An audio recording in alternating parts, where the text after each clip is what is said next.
podcast do método Stephanie Rich, MSR. Esse método, gente, ele tem a ideia de que você se movimente. Se você quer treinar em casa, se você quer treinar na academia, se você quer fazer uma série de alongamento, mobilidade, a gente adequa o treino para a sua realidade. Só que o nosso trabalho, exercício, ele está sempre aliado com a área da saúde, que não tem como a gente fugir disso. Então eu trago aqui no podcast médicos muito queridos que ajudam vocês com as informações suficientes para a gente aprender a se cuidar. Então eu estou aqui com o Dr. Luiz Gustavo. Eu estou muito feliz que você topou essa empreitada. Primeiro porque eu adoro ortopedista. Segundo que a gente vai falar de ombro e cotovelo principalmente. Me conta um pouco só, Lu, como você definiu essa trajetória? Olha, interessante essa pergunta. Eu sempre gostei da questão esportiva durante a faculdade. Quando eu fiz o estágio de ortopedia foi apaixonante, falei, é isso que eu quero. E aí durante a residência que a gente vai tendo contato com as subespecialidades, né, com as partes do corpo, eu achava o ombro e o cotovelo muito difíceis. E eu falei, não, esse é meu desafio, eu preciso manjar disso, preciso entender isso. E foi o que me levou a escolher a especialidade, a sua sub, né? Sim. Então foi pela dificuldade mesmo, é uma questão... Maravilhoso, porque é complexo mesmo. E vamos já direto no ponto, assim, as principais lesões de ombro e cotovelo? Sim. Com certeza, no dia a dia de qualquer cirurgião de ombro, a lesão mais comum são as patologias do manguito rotador, né? A famosa lesão do manguito rotador. Né? Podem se iniciar com uma tendinopatia, né? O tendão ele começa ali a fase inflamatória, começa a ter algumas alterações já no tecido, depois começam as lesões parciais, esse tecido ele vai ficando mais fino, como se fosse um tecido de roupa mesmo, que vai ficando fininho, até que uma hora ele faz um furo e rasga, né? Então isso com certeza é disparada a patologia principal do cirurgião de ombro. Ótimo. Na mulher 50 mais, que é o que a gente gosta de dar uma afunilada aqui no podcast, aumentam os índices dessa lesão? Sim, né, por dois fatores. Um fator é o envelhecimento, né? Essa lesão ela começa a surgir a partir dos 40 e ela vai ter um ponto de alto ao redor de 50, 60 anos de idade. Por quê? Porque é uma lesão que ela é degenerativa, né? O próprio organismo vai envelhecendo, aquele tendão ele vai enfraquecendo, o tendão supraespinhal, que é um dos tendões, ele fica numa posição ali onde ele fica muito pressionado pelo osso do acrômio, então esse desgaste diário acaba levando à degeneração desse tendão. E o fato da mulher, né, entrar numa idade com a menopausa, a baixa dos hormônios, né, que são anabólicos aí para poder, né, proteger esse tendão, então é a somatória fatal aí. Para esse ponto, a idade com a menopausa acaba levando a uma degeneração acelerada desses tendões. E cotovelo? Cotovelo, com certeza também as epicondilites, né? Epicondilite também é a patologia mais comum. É até uma patologia semelhante do ponto de vista da fisiopatologia, né? Ocorre uma isquemia tecidual ali no tendão, e aí esse tendão também passa por uma fase ali de degeneração até que ele pode se romper também. Quando a gente fala de músculo, tendão, ligamento, articulação, na hora a gente pensa em fortalecimento. Com certeza. Explica um pouquinho essa questão do tecido, da diferença do tecido, músculo, tendão, com relação ao fortalecimento? Perfeito. O músculo, né, ele é um motor do nosso corpo, né? Nós temos centenas, né, de motores. Então o músculo ele é muito vascularizado, ele recebe muito sangue. Então ele tem uma capacidade regenerativa muito boa, né? Então você utiliza esse músculo, ele acaba tendo uma certa fadiga, mas 1, 2 dias após ele está recuperado. Já tendões, que são a continuidade desses músculos, né? A ligação entre o músculo e o osso, eu falo que eles são como cordas, né? Eles já não têm toda essa propriedade regenerativa porque eles são menos vascularizados, alguns mais, outros menos, mas comparado com o tecido muscular, são muito pouco vascularizados. Então, quando você trabalha em excesso um tendão, quando você trabalha ele, né, sobrecarrega ele, ou acaba trabalhando ele numa postura incorreta, a lesão dele vem, é uma lesão que ela é mais difícil de cicatrizar justamente porque recebe... Exatamente, perpetua-se. E aí são as famosas tendinites, né, que é o termo genérico, né? Eu tenho uma tendinite há anos que não melhora. É muito comum essa queixa no consultório, Sim. mas é porque o tendão, de fato, ele é um tecido mais difícil de cicatrizar. A gente falou sobre essa questão da mulher e essa parte dos fatores hormonais, só que a gente tem outros fatores de risco que a gente também tem que contemplar, como, por exemplo, esforço repetitivo. Sim. Como está isso lá na clínica, assim, muito frequente? Muito, né? Hoje as nossas profissões em geral, elas exigem uma movimentação curta e rápida, né? Que é a digitação. Teclado, celular, mouse. E isso é muito lesivo para o tendão, né? Como eu acabei de falar, o tendão, por ele ser uma estrutura mais rígida, ela não gosta de trabalhar altas frequências e pequenas amplitudes. Por isso que eu falo, é tão gostoso se alongar, é tão gostoso se espreguiçar de manhã, por quê? Porque você está puxando os tendões. Eles gostam de trabalhar em amplitudes grandes, frequências baixas. Então, quando a gente vai lá e fica 2 horas ali digitando na frente do computador e tal, você está forçando muito esses tendões aqui da região do antebraço, do punho, e isso acaba gerando uma inflamação celular, exatamente. Então não tem escapatória. E isso também a gente já consegue associar um pouco com a postura, cervical, Sim. ombro. Fala um pouquinho dessa relação pra gente. Com certeza, né? A postura, como a gente estava até comentando aqui, não existe uma postura 100% ideal, né? Mas a gente tem que aliviar posições que podem deixar ainda mais tensionado o pescoço, mais tensionado o cotovelo e punho. Então, trabalhar sempre com o monitor na frente da cabeça, não trabalhar de lado, né? Cotovelos apoiados, punhos apoiados, para que você não acabe ainda piorando uma situação que já é ruim, né? Que já amplia a chance de ter alguma lesão. Exatamente. Né? E é o que eu falo para todo mundo, hoje a tecnologia tem que ser usada a nosso favor. Bota um timer ali na Alexa, no celular, a cada 50 minutos, descansa um pouco, alonga esses tendões, faz o que eles estão te pedindo, eles gostam de ser alongados, para que você volte a trabalhar ali depois com mais segurança, né? Já vamos pegar esse alonga aí, vamos já falar do alongamento. Pré e pós-exercício. Quero que saia da sua boca, porque eu falo isso, gente. Quero que saia da boca do médico. Capciosa essa pergunta, hein? Não, mas hoje já... Mundo ideal. Mundo ideal. E falando-se da atividade física, né? Eu estava falando do alongamento no intervalo de trabalho. Isso. Agora, na atividade física, a gente vai sempre primeiro aquecer. Para quê? Para bombear sangue, para preparar o músculo, para estar avisando o seu corpo ali, ó, se prepara que vai vir carga. A gente faz depois o exercício intenso e depois a gente desacelera e faz o alongamento. Então hoje isso já está bem estabelecido aí, aquecimento, minha gente. Apesar de algumas pessoas ainda acharem o contrário, mas hoje o aquecimento primeiro, carga intensa e depois o alongamento. Com certeza. Maravilha. Do ponto de vista cirúrgico, consegue, por favor, pontuar 3 situações que são assim imprescindíveis que a gente tem que operar? Tá. Primeira coisa, as lesões traumáticas, né? Todo mundo está sujeito aí a escorregar e cair. Na queda pode até não quebrar nenhum osso, mas acaba rompendo um tendão. E rupturas traumáticas de tendão, né? Elas são, de fato, mais graves, porque é um momento onde você estava contraindo aquele músculo quando o tendão foi rompido. Então esse tendão ele encurta muito, né? E ocorre uma degeneração daquela região muito mais agressiva do que o exemplo da lesão degenerativa, que é o que eu falei, que vai envelhecendo aos poucos. Então o prognóstico da lesão traumática ele é pior. E por isso, com certeza, quando a gente tem uma lesão traumática, inicialmente a indicação ela é cirúrgica. Tá? Outras situações, nos casos das lesões degenerativas, é quando essa lesão ela se torna grande demais e começa a causar uma incapacidade para o paciente.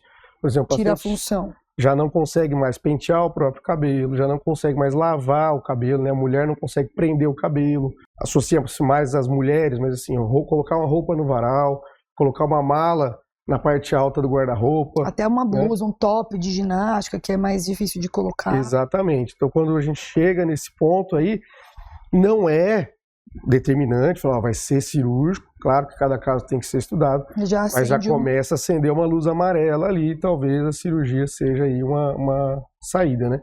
E a terceira indicação sempre, que é que eu sempre falo para todo mundo, tentou de tudo, não melhoramos, a cirurgia é uma possibilidade, né?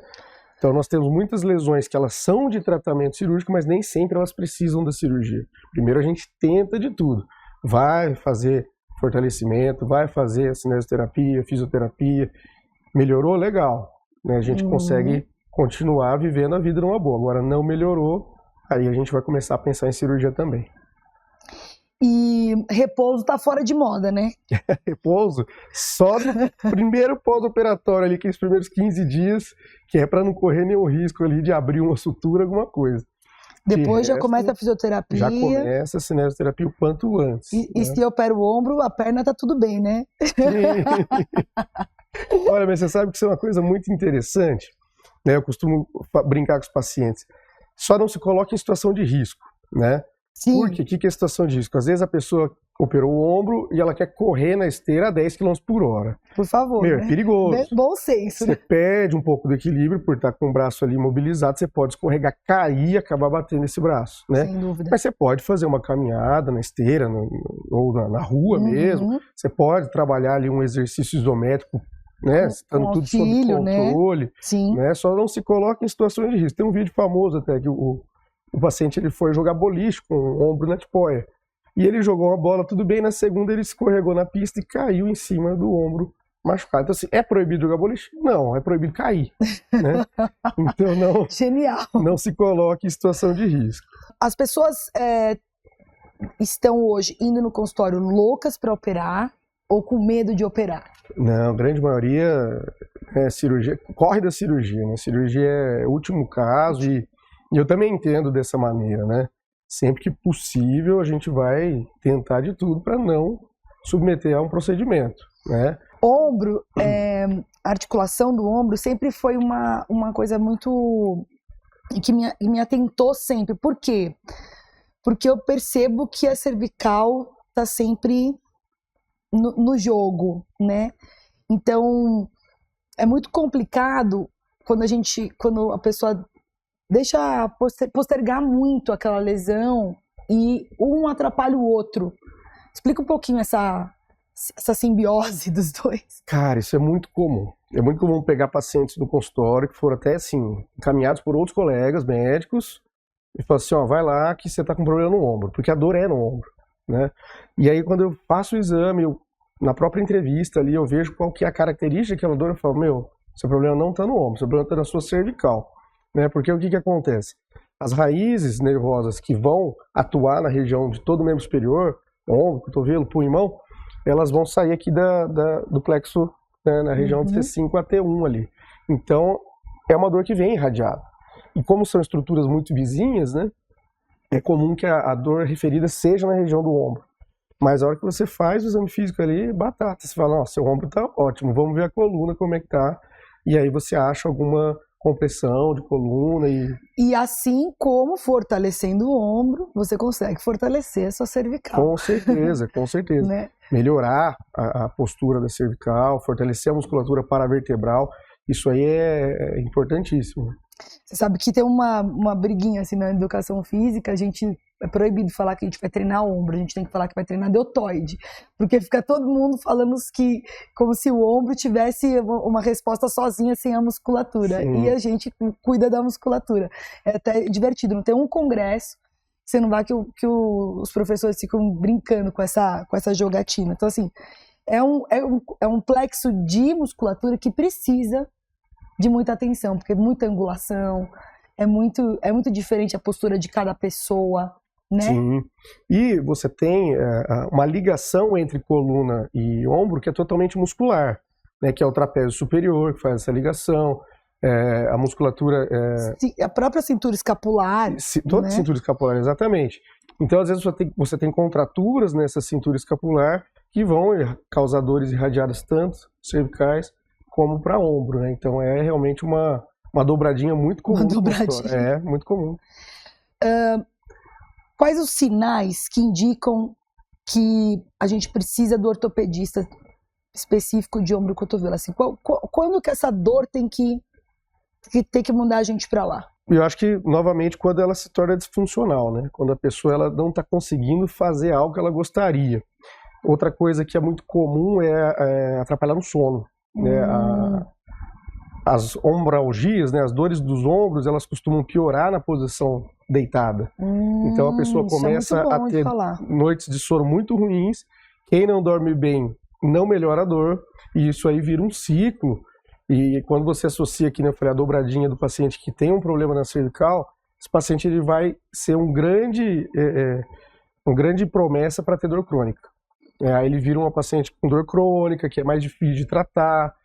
Você tem que resgatar esse paciente da dor, fazer um tratamento mais a longo prazo, né? Então, eu acho que procurar o ortopedista sempre que tiver uma disfunção, sempre que você vê que essa dor ela não está indo embora e já está tendo 20, 30 dias que você está... Era isso que eu queria, esse 20, 30 dias, porque às vezes a pessoa empurra muito, né? Não, passou de 3 meses. Hoje, você considera dor crônica, qualquer dor, ela pode ser seguida ou intermitente, mas é a mesma dor que durou mais de 3 meses. Passou de 3 meses, ela já é crônica. Isso é uma informação muito importante. E isso gera uma resposta no nosso sistema de dor, né? Onde ele entra numa autoativação. Por isso que eu estou falando, se você tem a mesma dor há mais de 3 meses, você já tem dor crônica. A dor deixa de ser um sinal, deixa de ser um alerta e passa a ser a patologia. Passa a ser a doença. E isso eu gosto muito de falar aqui, que a dor é um sinal, o corpo tá falando alguma coisa, a gente tem que fazer alguma coisa em resposta a isso, né? Sim, então ela é um sinal até 3 meses, passou disso ela passa a ser a doença. Uau! Então isso também é uma coisa que assim, abre muito os olhos do paciente quando ele chega e ele fala, eu tenho essa dor há 2 anos. Eu falo, então a gente não tem mais que tratar o seu ombro, o seu cervical, a gente primeiro vai tratar a sua dor. Aí ele fica, mas como assim? Não está interligado? Eu falo, não, primeiro a gente tem que tirar esse sistema límbico de dor que está autoativado, a gente vai tentar quebrar esse ciclo para depois tratar a parte mecânica, né, a parte osteomuscular. Porque senão o paciente não melhora. E isso envolve, como eu falei, qualidade de sono, isso envolve exercício. Começa a ficar tudo ruim. Isso envolve saúde mental, né? Porque aí o paciente já começa a chegar lá cheio de diagnóstico. Fibromialgia, tem fibromialgia. Não, você tem dor crônica. A dor pode ser de origem fibromialgica ou não. Então cabe a gente tentar identificar. Mas assim, você tem que tratar a dor. Isso não tem como ser diferente. Vamos falar do gelo? Opa! Me fala um pouco como gelo, compressa quente. Sim, o gelo... Vamos desmistificar? Ele tem uma potencial analgésico, inflamatório baixo, mas ele vai agir mais na questão de fazer uma vasoconstrição local. Então, o que ele vai fazer, né? Você vai levar o frio para aquela região, todas as artérias e veias daquela região elas vão encolher, elas vão diminuir de lumen, né? Elas vão ficar mais finas. Isso gera uma menor circulação de sangue no local. Isso é bom nas fases agudas. Então, que nem eu acabei de torcer o meu tornozelo, automaticamente eu tenho a dor como um sinal, falo, tem alguma coisa errada aqui. O mecanismo de dor aciona um monte de metabólitos inflamatórios e isso vai aumentar o calibre dos vasos para levar sangue local. Então o gelo ali, você diminui, você contém essa inflamação, você contém esse edema, você contém essa fase mais aguda. Até para que vocês possam avaliar assim que possível, né? Sim. Agora, a partir de 5 a 7 dias, todo esse processo ele começa a se reverter. Eu já não tenho mais essa resposta inflamatória tão exacerbada, ela já diminuiu. Então agora eu preciso fazer o contrário, eu preciso tirar aquele edema dali e devolver de volta para a circulação. Então se eu continuar pondo gelo ali, eu vou piorar. Então a partir de 5 a 7 dias, ou num processo mais crônico, de dor aí de 1 mês, 50 dias que seja, aí você vai para a parte do morno, né? Você vai colocar compressa morna, para justamente aumentar o calibre desses vasos e ajudar a expulsar esse edema, esse hematoma que ainda está residual ali. Até também algumas outras questões, assim, por exemplo, quando tem uma distensão, você tem que tomar muito cuidado, porque a pessoa não sabe definir se foi uma contusão, se ela sentiu estiramento de verdade, né? Então, a primeira coisa é um gelo. Só que depois tem que dar tempo para a gente avaliar o que aconteceu de verdade. Exatamente. Né? O gelo na fase aguda, com certeza, 3, 5, 7 dias no máximo. Uns 20 minutos. Não mais que isso. 20 eu falo daqui é muito. De 10 a 15 minutos, 3 a 4 vezes ao dia. Tá? Não precisa ficar o dia inteiro com o gelo ali também, não. Vai fazer queimadura, é perigoso. Eu vou aproveitar e vou perguntar, que a gente está falando da dobradinha da cervical do ombro, me veio agora um insight. Torcicolo. E eu percebo também que as pessoas sempre acham que tem o torcicolo, tem que alongar. Eu sempre brinco assim, torcicolo, gente, pescoço quentinho. Exatamente. Com cachecolzinho, né, para poder tentar relaxar essa musculatura. Exatamente. O torcicolo básico, o torcicolo simples, que é aquele que a gente dorme no braço do sofá e acorda com dor, ele nada mais é do que uma contratura involuntária de algum grupo muscular, né? Então você tem uma dor justamente porque a musculatura ela tá contraída, você tem um sarcômero ali que ele ficou preso, né? A fibra muscular ela tá presa, então se você tentar alongar aquilo ali de imediato, pode até piorar o processo inflamatório. Então é isso que você falou, vai fazer um processo de relaxamento, esse relaxamento ele pode ser químico ou mecânico, né? Através de compressas mornas, através de uma banheira morna, uma medicação para alguma medicação relaxante muscular. E aí, a partir do momento que essa dor começou a aliviar, você pode associar os anti-inflamatórios pontualmente, ali também 2, 3 dias. E a partir do momento que você tem a melhora da dor, aí você vai começar o processo de alongamento, as liberações miofaciais que vocês fazem, manipulações que o fisioterapeuta faz. As pessoas estão se medicando muito sozinhas? Nossa, isso é com dor comum, articular? né? Super comum, né? Hoje, infelizmente, o anti-inflamatório ele é muito acessível, né? E o paciente chega lá e já fala, já tomei isso, não resolve. Aí você fala, meu, por onde eu começo? Exatamente. Primeiro desintoxica esse cara. Exatamente, né? E não há estômago que aguente, né? Então o paciente ele já vem, às vezes, com uma carga muito alta de uso de anti-inflamatório, mas não fez o básico, né? Não fez a reeducação postural, não fez a liberação dessa musculatura, não se atentou à posição que ele está ficando, né? Eu tive um caso muito engraçado, né? Que um paciente chegou com muita dor no pescoço, ele estava todo travado. Eu falei, mas não aconteceu nada, você não dormiu de mau jeito, não aconteceu nada, tal. Então a gente, na entrevista, tenta achar a causa, mas não estava achando. E aí eu sempre, por hábito, pergunto o que a pessoa faz como profissão. Ele fala, eu trabalho no computador, tal, não sei o que. Eu falei, me fala como é que é a sua mesa. Eu trabalho aqui no teclado e o monitor fica ali. Aí a hora que ele fez assim, ele falou assim, ele mesmo sentiu. Eu trabalho o dia inteiro virado pro lado.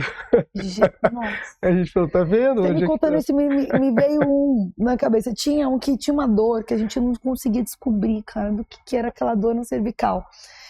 Até que a gente descobriu que ele era surdo. Quase surdo de um ouvido. Então ele fazia assim pra escutar melhor com o ouvido que ele... Olha só.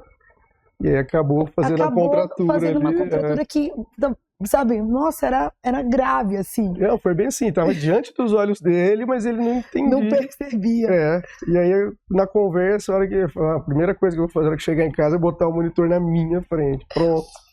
A gente escuta muito falar de cãibra na perna, na panturrilha. Acontece na região dos membros superiores?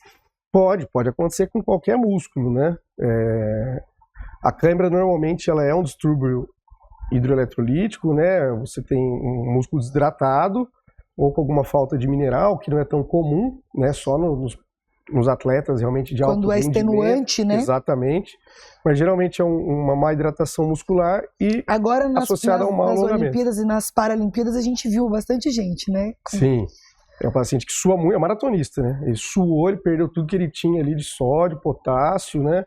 E aí ele vai fazer essas câimbras por um distúrbio mais... Eu fiquei chocada com os atletas de ping-pong, por exemplo. Que é uma loucura a velocidade rápido, do gesto motor, né? Muito rápido, realmente. Falando em gesto motor, vamos falar de um assuntinho aqui fatídico, beach tênis. Vamos lá. Eu falo que o beach tênis é uma relação de amor e mais amor. Porque ele me ajudou muito na parte fisiológica, em deixar os meus alunos mais ativos, de maneira geral, numa frequência semanal. Então, finalmente, eu consigo que a pessoa faça exercício mais vezes na semana. Sim, o que é ótimo. Maravilhoso. Só que as pessoas se perdem, né? De tão gostoso, de tão legal e da relação interpessoal também ali. e 3, 4 horas de beach tênis. Como que tá lá no consultório? Assim também? Sim, não, aumentou muito, né? É um esporte que realmente caiu no gosto do brasileiro e provavelmente por esses motivos que você falou, é um esporte fácil de ser jogado, gostoso, reúne, né? E só que também vieram muitas lesões, né? Principalmente a epicondilite lateral, o famoso cotovelo de tenista, né? Que é mais comum no atleta de tênis, mas como o Brasil não tem por hábito o tênis, a gente vê muito em trabalhador braçal também, né? Então é muito comum os trabalhadores de fábrica que pegam peso, trabalhadores da parte de obras, né, terem a epicondilite lateral. E o beach tênis agora trouxe junto com isso a epicondilite, né? Mas geralmente são atletas que não se preparam tanto, é aquele atleta de final de semana que já chega e começa a bater bola, não faz o aquecimento, né? Termina Vocês e já estão vai. escutando, gente? Termina e já vai tomar sua cervejinha, não faz o alongamento enquanto o corpo ainda está esfriando. Então o que acontece? Essa região lateral do cotovelo, os tendões que se originam ali e vão fazer a nossa movimentação de punho e dedos, eles também é uma região pouco vascularizada. Por isso que eu falei que tem semelhança com o ombro, né? Ombro. Então você vai sobrecarregando, né? No tênis clássico, tem muita relação com o movimento do backhand, né? Porque você tem todo um movimento de punho para você dar o topspin no backhand, a cordoalha vai vibrar e vai acabar gerando um estresse muito grande aqui. Até um fato interessante, né? Recentemente, acho que essa notícia é de abril desse ano, foi pela primeira vez na história do tênis que todos os 10 melhores jogadores de tênis ranqueados pela ATP fazem backhand com as duas mãos. Pela primeira vez na história isso.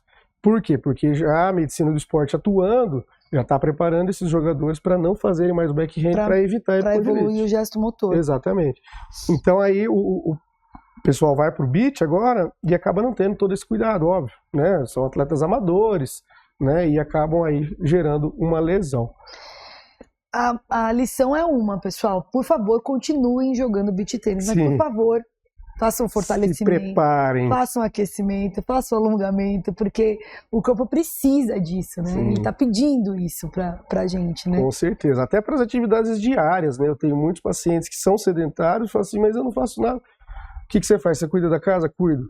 Ela lava a roupa, ela faxina, ela lava a louça. Isso é super extenuante. Né? Ainda mais que a gente falou, para uma mulher na faixa etária da menopausa. Que não gosta muito também de fazer isso, né? Então você tem que preparar o seu corpo para fazer a tarefa de casa também. É porque senão gera lesão. Qual é o esporte que mais tem aparecido lesões lá no consultório? É o beach ou ainda tem o crossfit? Atualmente é o beach, né? Assim, se a gente for ver. O cross, ele entra também numa lista aí de especificamente um tipo de lesão de um ombro, que é mais comum a gente ver as lesões SLAP, né? A lesão do complexo bíceps labral, né? Eu queria que você explicasse, porque essa é bem mais difícil de entender, né? Essa é um pouco mais específica. Mas o que acontece? Existem movimentos de rotação acima da cabeça, que são feitos com muito vigor e muita frequência no atleta de crossfit, né? Que é o movimento do butterfly, é o movimento da arrancada no peso, né? No levantamento de peso. E aí a cabeça longa do bíceps, que é um tendão que se origina ali dentro do ombro, né? Ele não vai atuar no cotovelo, o bíceps, todo mundo conhece, mas ele se origina dentro do ombro e acaba sofrendo um movimento de torção. E aí ele começa a puxar uma estruturinha chamada labrum, que ajuda a estabilizar o ombro. Então, a partir de determinado momento, se você tiver uma lesão naquela região, você vai ter dor e você vai ter uma sensação, às vezes, de que o ombro está meio solto. Ele não chega a luxar de fato, né, porque é uma região alta do labrum. Mas você começa a ter um incômodo, dor noturna, né? Então, e é no movimento de giro para cima, né? Como no butterfly. Então, tem que tomar cuidado com esse tipo de movimento também. A gente estava aqui, né, batendo papo, então, assim, o CrossFit, gente, é uma metodologia muito incrível. Fisiologicamente, é muito importante. Exercícios que são multiarticulares, que são mais complexos. O corpo gosta, o metabolismo precisa disso.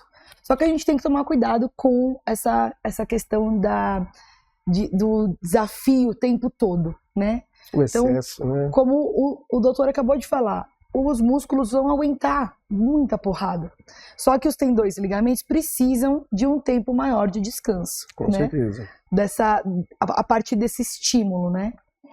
Com certeza. E de mobilidade e estabilidade. A gente não pode deixar de falar disso. Sim, com certeza.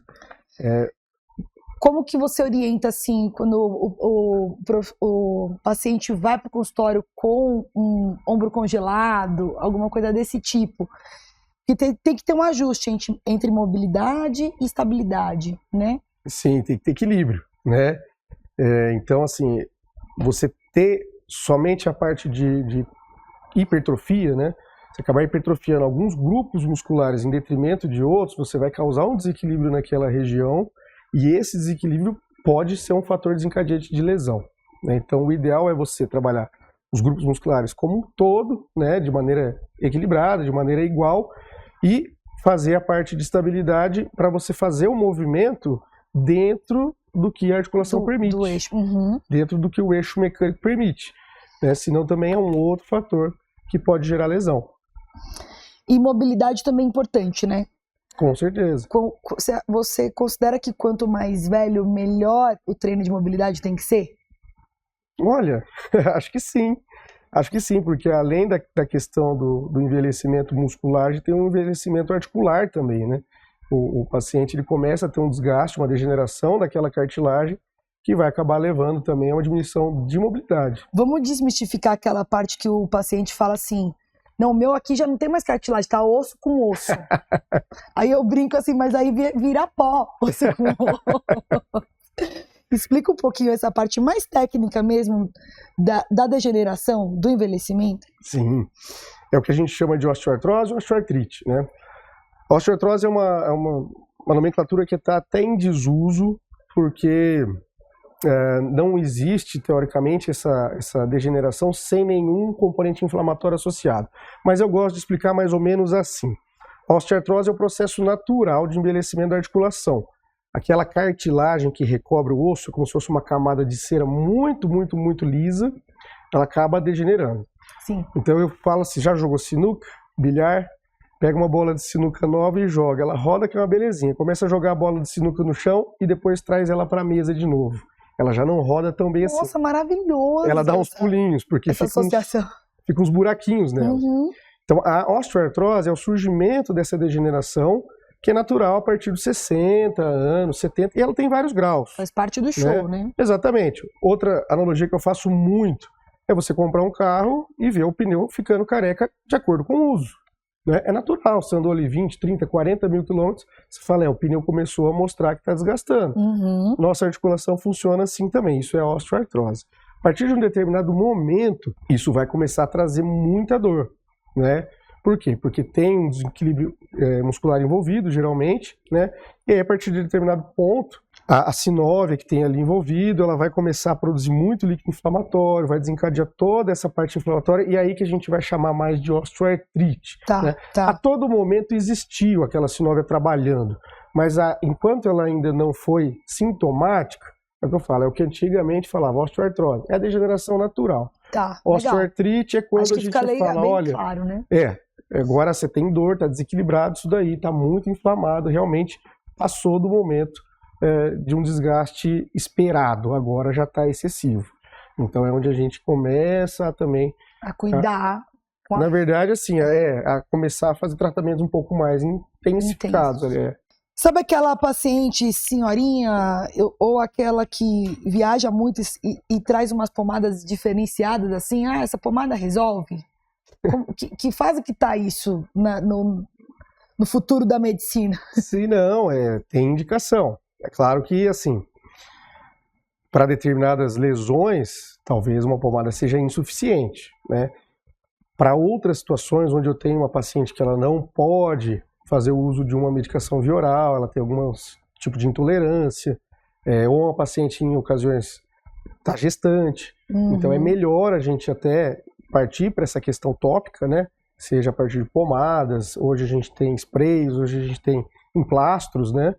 E que vão ter sim alguma ação numa intensidade menor e muitas vezes apenas assim no local, né? Daquela região, mas que vão estar isentas de outros efeitos adversos que eu falei muitas vezes, a situação não permite. Não permite. A Evelyn mesmo, quando estava grávida, teve muita dor lombar e a gente usava um emplastro ali que ajudava bastante, né? Porque ela não podia estar fazendo uso da medicação via oral durante a gestação. Perfeito. Então já vou entrar um pouquinho nos injetáveis, nas infiltrações. Em que fase que elas são indicadas? Olha, é muito individual isso daí, né?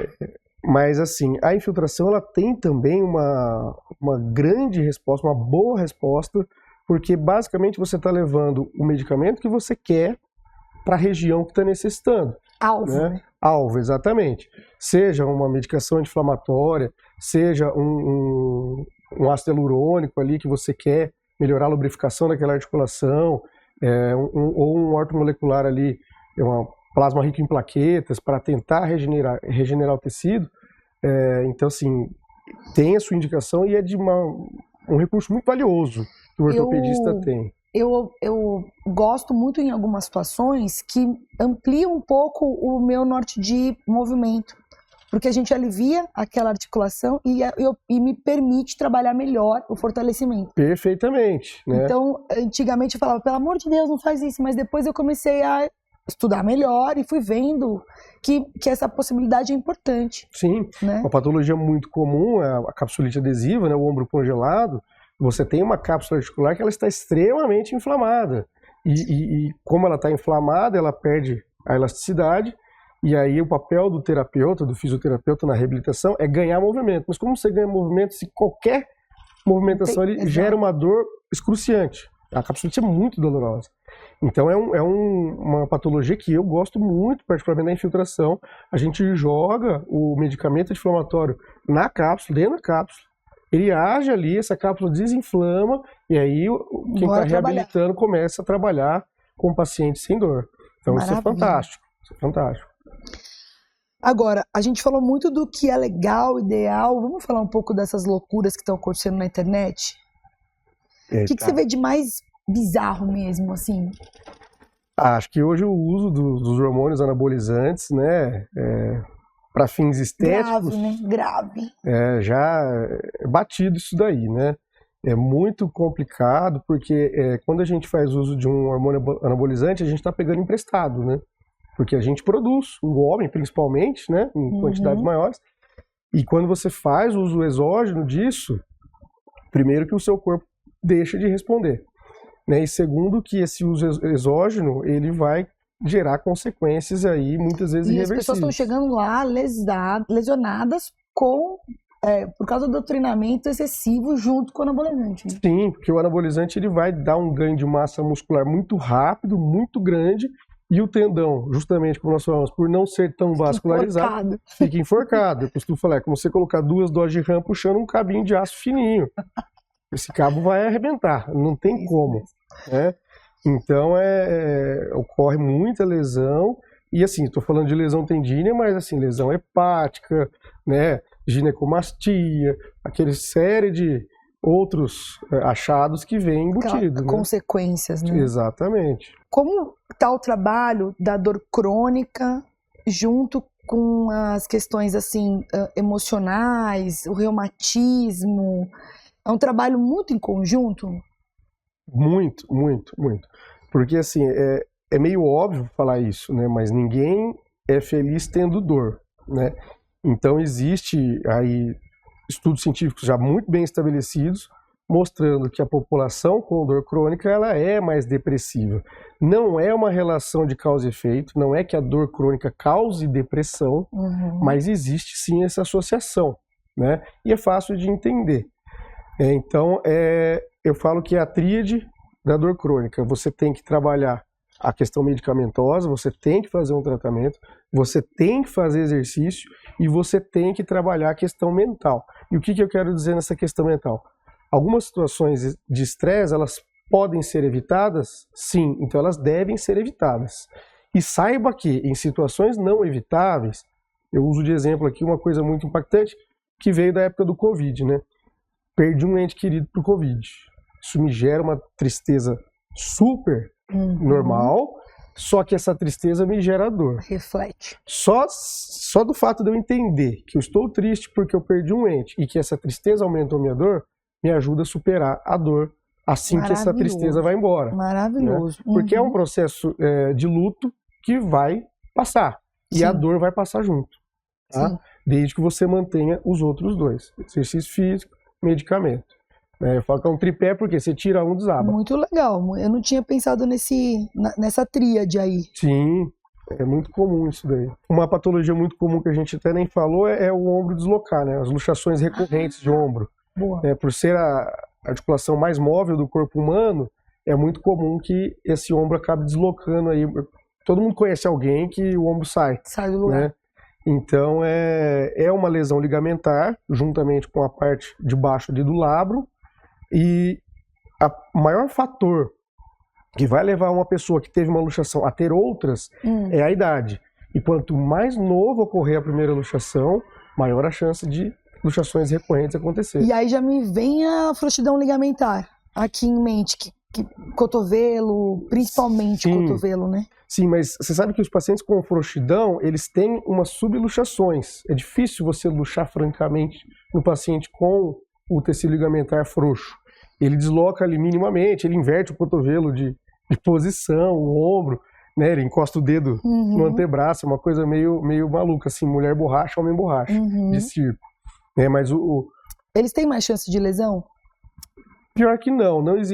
Os estudos que existem não evidenciam uma prevalência maior de lesão. Ou do que maior, uma pessoa mais rígida. Do que uma pessoa, né, normal, vamos dizer assim. Né?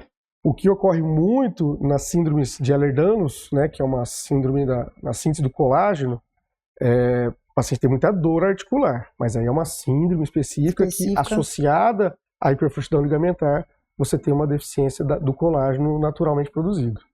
Tá? Legal, você tem costuma ter a pele bem frouxa, ele puxa assim o pescoço, estica, cicatriz. Ah, já vi. A cicatrização ela é ruim. Entendi. A gente chama de cicatriz de papel de cigarro, que é uma cicatriz bem fina. Né? Então é uma síndrome dentro das frouxidões ligamentares, que essa é bem dolorosa, mas tem tratamento.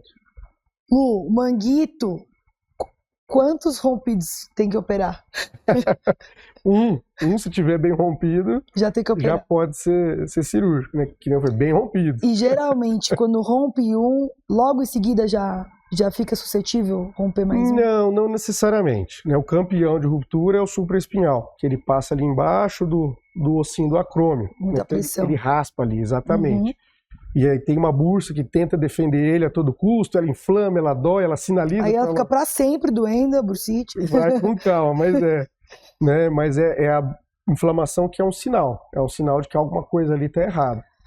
Tem só mais uma coisa que eu acho muito frequente, túnel do carpo. Eu sei que não tá mais punho do que cotovelo e ombro, mas as mulheres, principalmente pós-parto e principalmente menopausa. Sim, porque as alterações hormonais acabam afetando, né? O túnel do carpo, para quem não sabe, ele é uma estrutura tubular. Eu tenho na parte, né, de baixo os ossos do punho e na parte de cima um ligamento que fecha esse túnel. E lá dentro está passando 10 estruturas, 9 tendões e um nervo. Só. Né? Então é como se você tivesse ali um carro bem pequenininho com 9 pessoas fortes dentro dele e uma pessoa magrinha. E aí, quanto mais essas pessoas vão ficando fortes, a magrinha vai ficando cada vez mais apertada, até o momento que ela começa a gritar lá dentro, fala, me tira daqui que eu tô sufocando, né? Então é onde vem a dor, sensação de formigamento, principalmente desses 3 dedos, né? E tem relação com as alterações hormonais, tanto da gravidez como na... Cirúrgico. Nem sempre, a gente também gradua, né? Tem como você graduar, tem como você fazer medidas para melhorar os sintomas, medicamentosas ou não, uso de órteses, né? Mas naquelas que têm sintomas mais avançados, às vezes tem perda da massa muscular aqui da região do polegar, dificuldade já em fazer pinça.